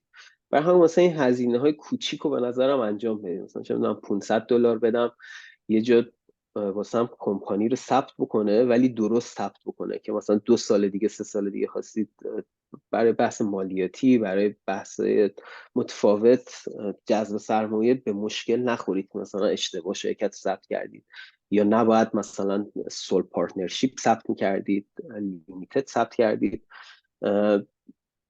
همین دیگه. من فقط نظرم اینه که بدید یک کسی که متخصص انجام. ببخشید خیلی یاسم. ممنون ازت. خواهش میکنم. 2 تا سوال مرتبط به هم دیگه هم هست. یکی این که چجوری ثابت کنیم بیزنسمون آنگوینگ هست، و مورد بعدی همین که بعد از اینکه LOS رو گرفتن، حالا چه فاکتورهایی تاثیر داره برای اینکه به PR برسن. البته حالا اون بخش بیزنسیش دیگه، در واقع چجوری پروگرس بیزنس رو نشون بدن به آفیسر اداره مهاجرت. به این شما پروگرس خودتون چه کار کردید؟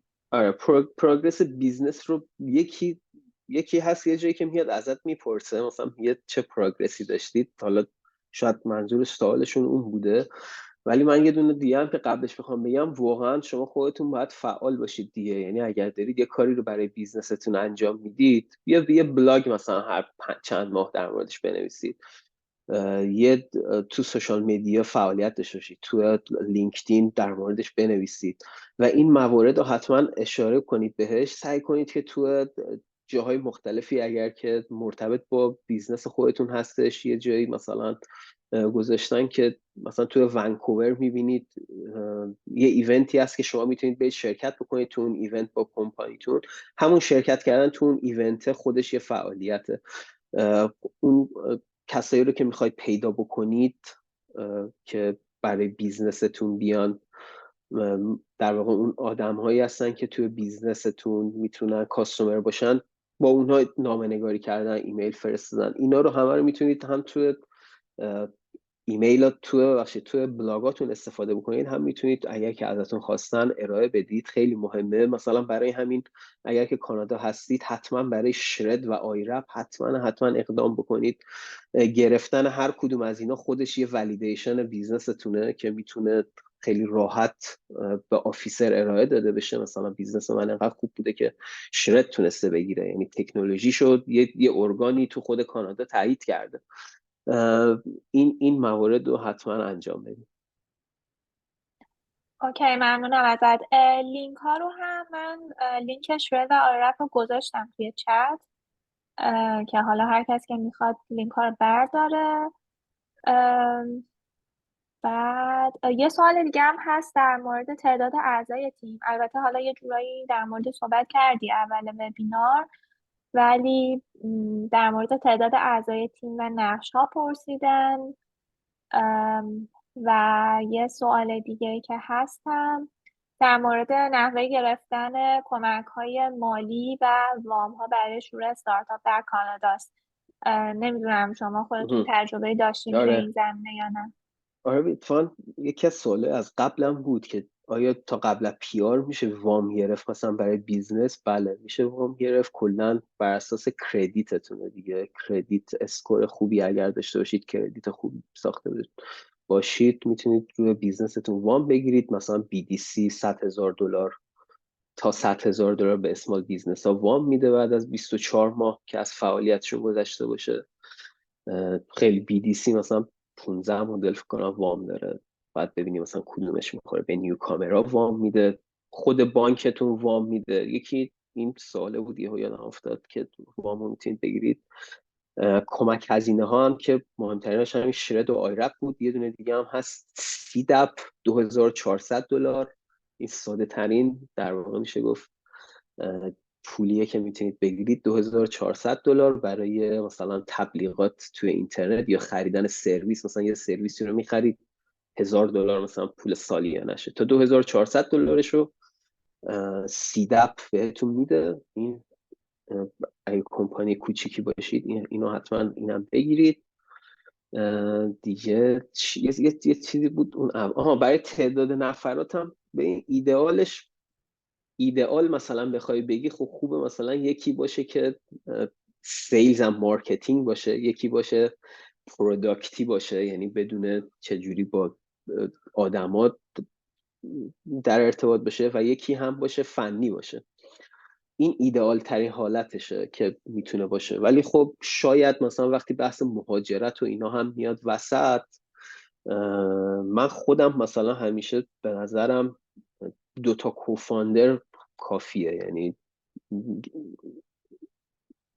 نمیدونم بحث مهاجرتیش میگم میاد وسط آدم نمیدونه چی بگه، ولی کلا به نظرم 2 واقعا کافیه و اون 2 باید اون روحیه کارآفرینی رو داشته باشن. گفتم اصلا چیزی به اسم استارتاپ واقعی و الکی و اینجور چیزا نداریم. اون 2 که کارآفرین باشن میتونن حتی اگر یه کس دیگه یه چیزی رو کلا واسهشون درست کرده باشه و بهشون داده باشه، خودشون میتونن اساسش بر بیان، هر چی رو که میخوان یکی رو هایر بکنن انجام بده، چون اونا مغز اصلی بیزنسن. یعنی اون میدونه که الان من میخوام اینو بسازم. این قابلیت رو داشته باشید و بتونید منتقل بکنید کافیه. حالا مثلا یه سری تیم هم هستن 4-5 نفرن، من خیلی دیدم، یعنی خیلی که مثلا مورد زیاد دیدم که تونستم ویزا بگیرم، ولی خب غیر منطقیه دیگه. مثلا یه استارتاپ خالی مثلا 5 تا کوفاندر داشتن، حالا مثلا استارتاپ های 7-8 ساله هم 5 تا کوفاندر ندارم، مثلا 3 تا تهشون. ولی فکر نمی کنم مثلا خیلی مورد خاصی باشه حتی اگر اون تعدادم باشه. یه سوال مرتبط دیگه این که آیا با استاتوس ورک پرمیت و قبل از دریافت پیار میشه این فاندینگ هایی که گفتی رو دریافت بکنن از گاورمنت؟ بله 100%. اوکی. خب یه چند تا سوال دیگه مربوط به اینکوبیتورها هست و حالا کریتریایی که دارن. یه موردی که پرسیدن اینه که یکی در مورد وایتکه که آیا دورش کاملا آنلاینه یا مثل بعضی از اینکوبیتورها اجبار به حضور داره. یکی اینه و سوال بعدی هم در مورد MVPه که آیا این درسته که MVP باید حداقل فیچرهایی که رقبا دارن رو داشته باشه؟ وایتک حتما باید تو ویکتوریا حضور داشته باشید. الان اینطوریه، یعنی حتما باید تو خود شهر ویکتوریا باشید. و حالا اون زمانی که ما اومدیم، چون که وسط کووید بود، مثلا همچین چیزی خب نبود دیگه، همه چیز آنلاین بود. ما البته همچنان اون موقع هم ویکتوریا مونیم، چون میدونستیم دیگه همچین تجربه احتمالا نخواهیم داشت در ادامه زندگی. گفتیم تا میتونیم تو این جزیره کوچیک بمونیم. ولی حتما باید تو ویکتوریا باشید برای وایتک. مثل اینکیوبیتورهای دیگه نیست که مثلا مثل MTA یا جاهای دیگه که میتونید آنلاین هم باشید. فعلا این شرط رو هنوز دارن. حالا من خودم هم یکمی واسم عجیب بود، باشون صحبت کردم نمیدونم که، و حتما دوباره هم بهشون میگم چون یکمی عجیب غریبه دیگه، چرا مثلا یکی باید باشه. ولی دارن این مورد رو همچنان دارن. تو سال دومتونم یه لحظه در فقط مورد بگی. MVP بود. آره، اوکی در ها. مورد MVP آها. و ببین فیچرهایی که باید داشت. نه اصلا اینطوری نیست که MVP مثلا همه فیچرهایی که رقیبا دارن و تو MVP یعنی مینیمم وایبل پروداکت، یعنی اونجایی که شما میتونید نشون بدید که واقعا این ایده که داشتید، مثلا اون تارگت مارکتتون چند نفر دارن ازش استفاده میکنن و شما تازه با اون میرید که برید مرحله بعد. برای همون نیازی نیستش که فیچرهای همه رقباتون داشته باشه، ولی فیچرهای اصلی که میخواید داشته باشه رو باید داشته باشه، یعنی میخواید نشون بدید رو باید داشته باشه. میتونه مثلا با 1 یا 2 تا فیچر صرفا، مثلا با چند تا فرم اون MVP تون رو لانچ بکنید و وقتی که تعداد اون یوزراتون زیاد شد، به اون مقداری رسید که بتونید ازشون فیدبک بگیرید، خورد فیچرها، این که چه فیچری رو اضافه بکنید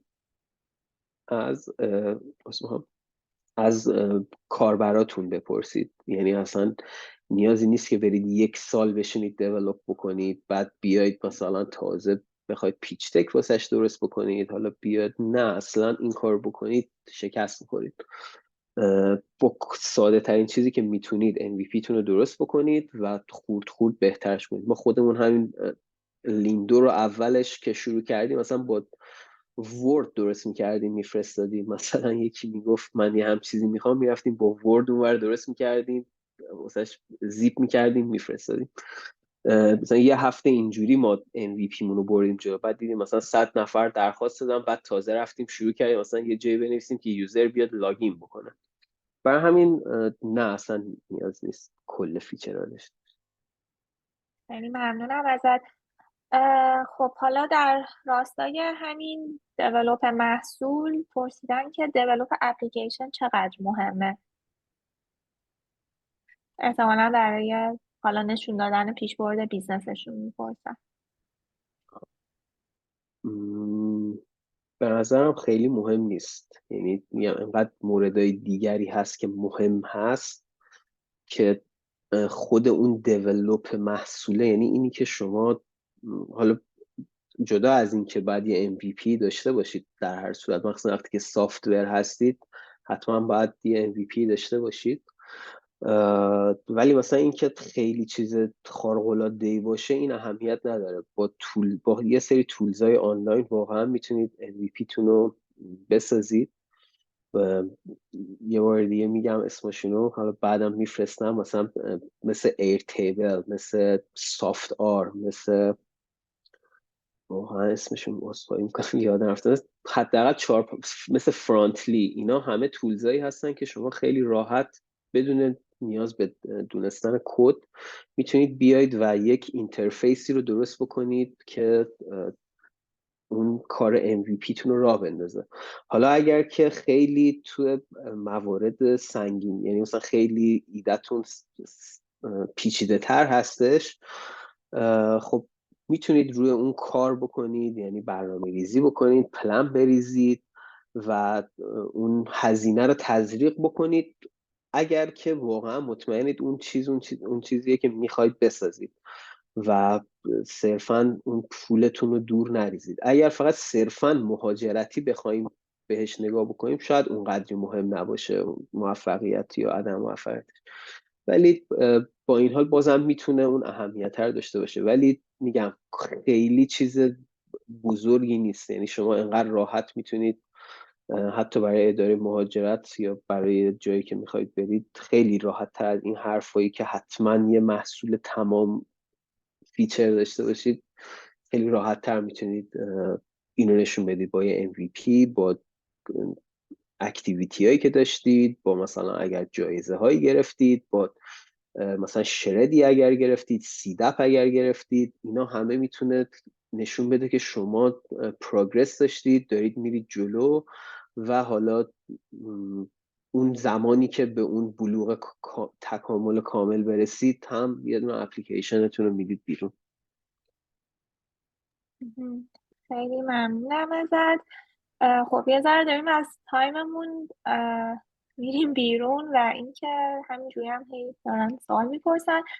یه سوالی که حالا مربوط به استارتاپ خودتون هست اینه که پرسیدن که از خدمات شرکتتون آیا میتونن برای ایجاد وبسایت استفاده کنن و اینکه راههای ارتباطی، البته راه ارتباطی روی اسکرین هست، ایمیلت هست، و حالا باز اگر که پوینتی داری هم ممنون میشم که با همون شیر بکنی. آره حتما، ممنون که این سوال پرسیدید، سوال بسیار مهمی. من خودم حتما پیشنهاد میکنم که واقعا استفاده بکنید، به خاطر اینکه ما تو آپدیت جدید مثلا ما اول با یه توضیحی یه دونه لندینگ پیج میساختیم، الان 1.5 ماه آپدیت کردیم سرویس رو که با یه توضیح میتونید یه وبسایت کامل بگیرید و خب به نظرم خیلی میتونه کمک بکنه، مخصوصا برای کسایی که با کد زدن سر و کار ندارن دیگه. من خودم تو این 12 سال که دیزاینر دیولپر بودم بدون اغراق بیشتر از 100 تا وبسایت ساختم، با همه این تولزا کار کردم و خیلی هم آدم تنبلی ام. واسه همین اینو اصلا درست کردم واسه خودم که همون اول یه چیزی رو واسه بسازه کامل، مثلا برای کسایی که میخوان به من میگن برامون وبسایت بساز، و خیلی راحت بعدش مثلا میتونیم یه ادیتور داریم مثل لوگو ساختن، بلاگ، یه عالمه بلاکه، مثلا میتونیم بلاک های مختلفی رو استفاده بکنیم. فکر کنم که نه، قطعا سرویسمون برای دوستایی که تو ایران هستن شاید بالا نیاد، به خاطر اینکه ما از AWS استفاده میکنیم، یعنی احتمالاً باید VPN بزنید چون از سرورهای آمازون استفاده میکنیم. و بعد از اینکه رفتید داخل سایت ثبت نام کردید، یه تمپلیتی رو انتخاب میکنید، یه توضیح مختصری رو میدید، یه وبسایت 10 صفحه‌ای براتون ساخته میشه و بعدش هم میتونید صفحاتش رو کم یا اضافه بکنید، بلاکاش رو تغییر بدید. هر کدوم از تکساش رو AI اسیستنت داریم که بتونه کمک بکنه بهتون گرامرش رو درست بکنید مثلا، یا شورت بکنید یه متنی رو. میتونید انقدر اصلاح بکنید تا اون چیزی که میخواید رو بگیرید. در کنارش برای سوشال میدیاها، برای بلاگ پست خیلی راحت میتونید کانتنت درست بکنید و مثلا هر ماه مثلا چند تا بلاگ پست منتشر کنید، رو لینکدینتون مثلا موضوعات مرتبط منتشر بکنید. همه اینا رو توی سرویس ما میتونن انجام بدن. سرویس هم 14 روز رایگان میتونن ازش استفاده بکنن، بعدش حتما باید به پلن پرو آپگرید بکنن که برای دوستانی که توی گروه استارتاپ ویزا بودن یه دونه کد من درست کرده بودم که 50% تخفیف میدادش بهشون. مرسی. کدو کی بهمون میدی؟ کدو کدو نمیدونم، مثلا پابلیک یعنی بذاریم، میتونیم این پس کارو باید بکنیم. کانتکت بکنن، آره بعد از خودت بگیرن. اگه به خود من بگید من بدم، فکر کنم خیلی بهتره، چون آره اوکی. آره اینطوری فکر میکنم که بهتر باشه. یکی هم گفته دیگه رایگانش کنید دیگه. رایگان بود راستش تا چند وقت پیش، ولی خب مجبور شدیم رایگانش رو برداریم به خاطر اینکه ما الان روی سرویس پرومون همه چیزمون آن لیمیتده. یعنی اصلا یه مشکلی داشتیم قبلا، مثلا میگفتیم 5 تا وبسایت، مثلا 5 تا پیج میتونی بسازی و مثلا برندینگ بود. بعد دیگه به این نتیجه رسیدیم که واقعا خیلی بهتره که یه دونه خدمات پروفشنال داشته باشیم و حالا هزینه‌شو بگیریم. اوکی خیلی ممنون ازت. اه، خب یه چند تا سوال دیگه هم هست که خب مربوط به استارتاپ خودتون میشه. یکی این که چه آپدیت هایی از شما خواستن و اینکه شما چه چیزایی ارائه دادید. حالا طبیعتا صرفا تجربه خودت هست. و مورد دیگه هم در مورد جذب سرمایه است. جذب سرمایه در مورد آها، استارتاپتون که خودتون انجام دادین، توی چه مرحله هستین و حالا هر چیز دیگه که صلاح میدونی بگید.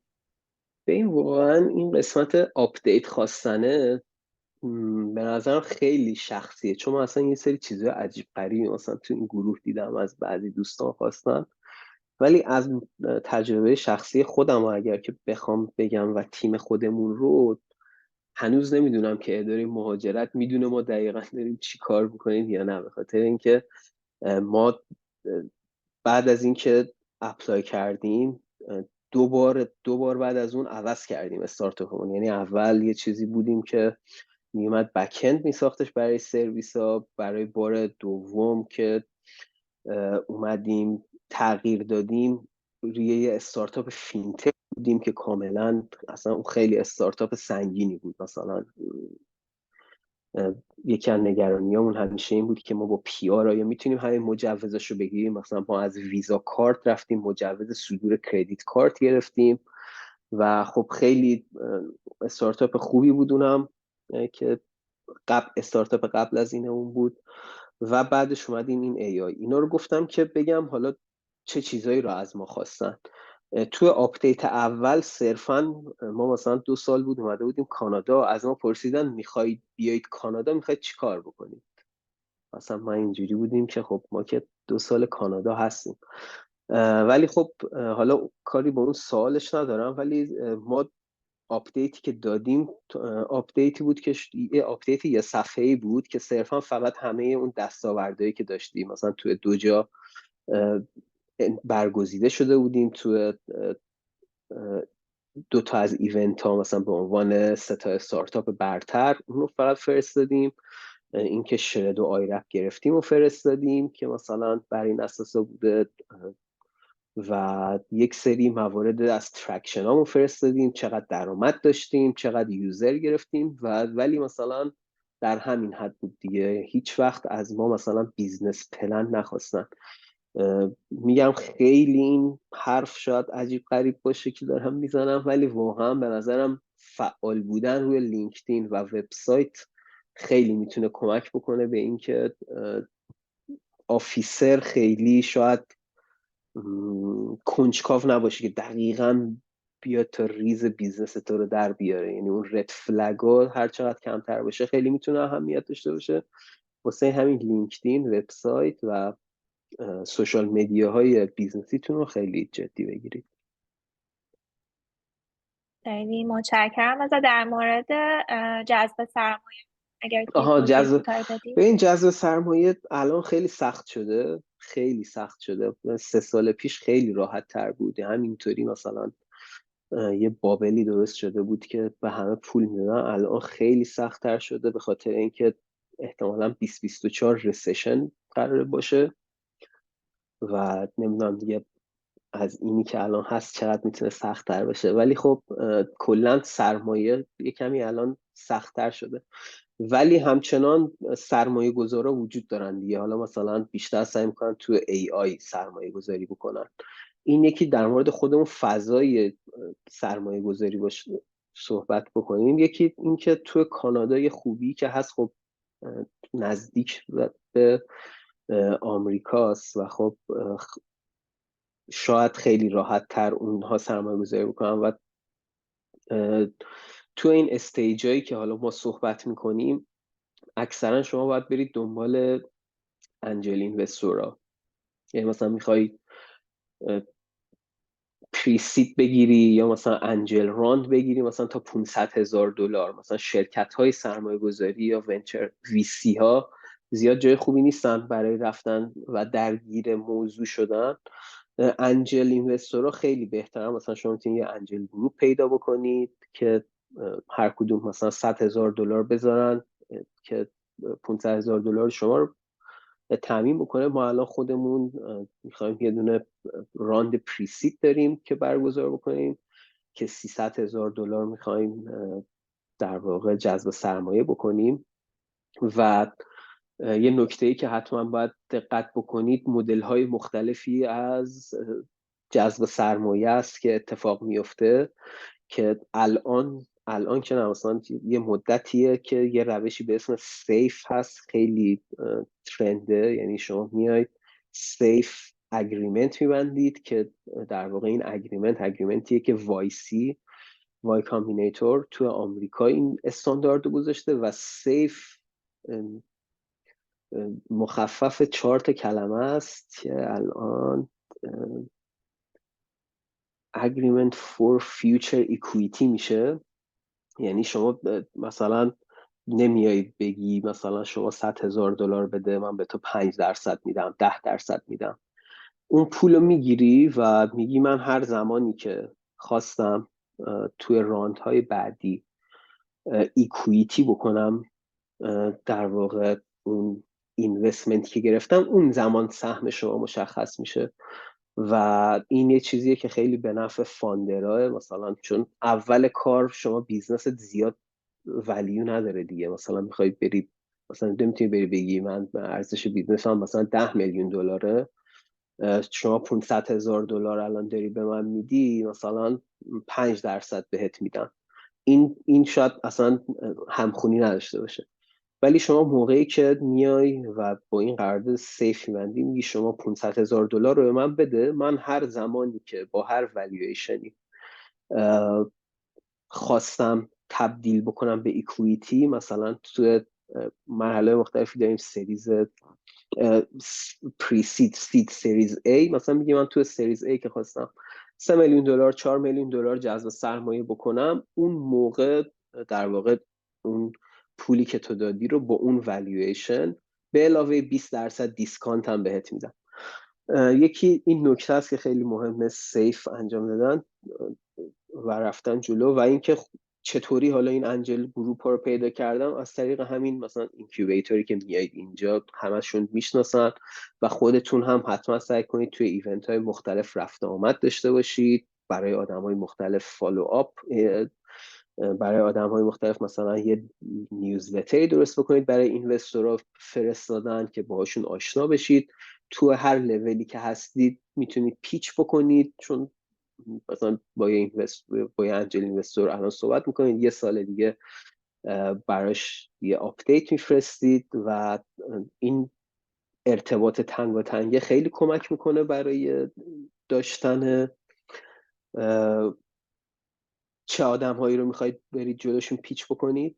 یعنی اون نتورکر رو ساختم و بعد از این که حالا شاید مثلا باید با 100 نفر، ما خودمون تو اون استارتاپ مالی که داشتیم تونستیم جذب سرمایه بکنیم که حالا فیل شد، ولی خب اون زمان میگم مثلا خیلی متفاوت بود دیگه موضوعش. الان خیلی یه تفاوت دیگه ای داره. خیلی ممنون ازت که خیلی جواب کاملی بهمون میدی. فکر کنم که دیگه یکی دو تا سوال آخر رو ازت بپرسم. یکی در رابطه با همین قضیه ارسال نیوزلتر، این که جمع‌آوری ایمیل از روی اینترنت و کانال‌های مختلف مشکلی درباره قوانین حقوقی حریم خصوصی ایجاد میکنه یا نه؟ خیر، مهم. ایجاد نمیکنه. و یه سوال دیگه هم که اومد اینه که برای شرکت در ایونت ها حتما باید حضور داشته باشین یا ایونت آنلاین هم هست برای جذب سرمایه پرسیدن؟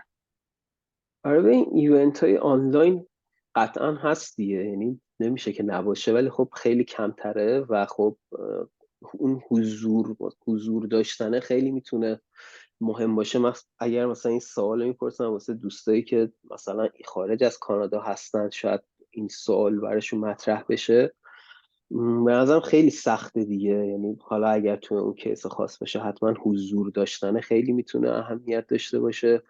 تو این استیج که انجل اینوستور هستش داریم صحبت میکنیم و فقط یه ایده است و خیلی ترکشن خاصی وجود نداره، اینوستور روی شخص سرمایه گذاری میکنه. یعنی اصلا تو این لول اولیه اینوستور روی شخص سرمایه گذاری میکنه، برای همون حضور داشتن خیلی مهمه. ولی خب میتونه آنلاین هم باشه، خیلی جاها هست که مثلا برگزار میکنن تأثیرش، ولی قطعا حضوری بیشتر. مرسی. یه سوال نهایی هم این که در مورد اون اکسل فاینانشال پروجکشن پرسیدن، گفتم ازت بپرسم که آیا نمونه داری که پابلیکلی اویلیبل باشه و حالا یه جورایی مطمئن باشی ازش که درسته؟ آره، میتونم یعنی بگردم ببینم که آیا چیزی مثلا هست که اگه بود شیر بکنم، چون الان چیزی تو ذهنم نیست و مثلا اونایی که خودمون استفاده میکنیم، اون پلتفرمایی خودمون استفاده میکنیم و نمیتونم شیر بکنم، ولی سعی میکنم که یه جایی یادداشت بکنم اگه بود شیر بکنم باید. اوکی، خیلی ممنونم ازت. دیگه فکر کنم که اگر که هی ادامه بدیم هی سوال پیش میاد و شاید تا شب اینجا باشیم. ولی حالا برای یه رپ ها اگر که حالا صحبتی داری در آره، خدمتت هستیم، من وگرنه دیگه یه صحبت کوتاهی دارم که فقط میخواستم کلا این یه نکته ای رو اشاره بکنم که حتما توی این مسیری که حالا دارید میاد، یکی پرسیدت مثلا ارزشش رو داره انقدر ثبت بکنی، اون به نظرم اونم بازم شخصی میتونه باشه، ولی خب قطعا ارزشش رو که داره. و گفتم دیگه شاید مثلا گرفتن PR به این روش شاید مثلا خیلی خاص باشه تو جاهای مختلفی از دنیا، نباشه یه هم چیزی خیلی راههایی که حتی تو همین کانادا بتونید انقدر راحت PR بگیرید خیلی هزینه بیشتری رو باید بکنید. برای همین توی این مسیر که شما دارید وقتتون رو میذارید، من فقط همین نکته رو خواستم بگم که مثلا یه سری هزینه‌های کوچیک رو انجام دادم واقعا ممکنه که خودتون هم بتونید انجام بدید ولی خیالتون رو راحت میکنه. مثلا چه میتونم یه سوالی رو مثلا از یه وکیل مثلا پرسیدن، $200 مثلا بهش دادن، $500 بهش دادن، خیلی خیالتون رو راحت میکنه. من چون یادمه که مثلا یه زمانی تو گروه میگفتم مثلا هر کی میپرسید مثلا میگفتم برید از وکیل مثلا بپرسید.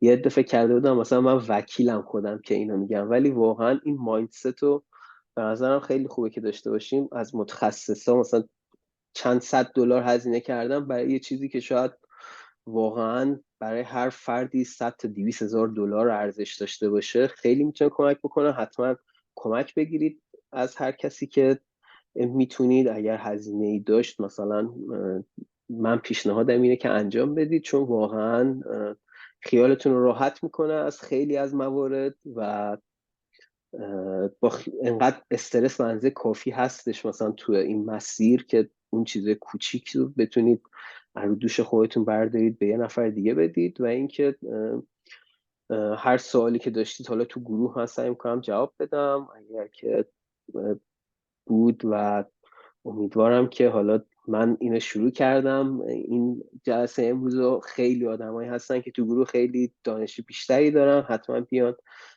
تو قسمت‌های تخصصی تر جواباتون رو بدن و کلا دوره هم خوش بگذرونیم دیگه. خیلی استفاده بکنیم از این فرصتی که کانادا در اختیارمون گذاشته. خیلی ممنونم ازت و واقعا ممنونم ازت که منو پوش کردی که بالاخره این وبینار اول رو برگزار بکنیم. یه سری سوالایی داشتیم که سوالای تخصصی تری بودن در مورد مهاجرت، قوانین مهاجرتی، قوانین ثبت شرکت و مالی و مالیاتی توی کانادا که حالا اینا رو احتمالاً در وبینارهای بعدی با حالا همکاری یه شخصی که پروفشنال هست توی این حوزه سعی میکنیم که جواب بدیم. و اینکه کلا تمام صحبت هایی که اینجا شد هم من باز یک بار دیگه میگم که اینا همه نظرات شخصی من و بابک و تجربه هامون بود و لزوما خب به این معنی نیستش که برای هر استارتاپی، هر حوزه‌ای، هر بک‌گراندی قراره که جواب بده. و نکته نهایی هم این که قرار شد که بابک پلی بوک کام رو برامون بفرسته توی گروه. وبینار هم رکورد شده، توی یوتیوب آپلودش میکنیم و لینک تمام اون گاورمنت فاندینگ ها، پلی بوک و حالا اگر که بتونیم یه اکسل فاینانشال هم پیدا بکنه، همه اینا رو زیر همون یوتیوب همه رو لینکاشو میذاریم که همه بتونن استفاده کنن. برای کد تخفیف هم که قرار شد که هر کس که نیاز داره توی تلگرام با بابک در ارتباط باشه. و باز اگر که سوالی چیزی هم مونده که حالا از توی گوگل فرم جا مونده نتونستیم جواب بدیم، باز توی گروه هم میتونید بپرسید. و اینکه خیلی خوشحالم که یه تعداد خیلی خوبی هم توی این وبینار با ما بودن. خیلی ممنونم از همگی و بابک عزیز. خیلی ممنونم از شما یاسمین جان و از همه بچه هایی که توی این وبینار شرکت کردن. امیدوارم که موفق باشید توی این مسیری که هستید و حتما هم میدونم که هستید. اوکی، خیلی ممنونم. گربه منم دیگه طاقت نیاورد اومد وسط. اوکی، خیلی ممنونم اوکی، از همگی. وقتتون بخیر باشه و با امید موفقیت همگی. فعلا خدا نگهدار. خدا نگهدار.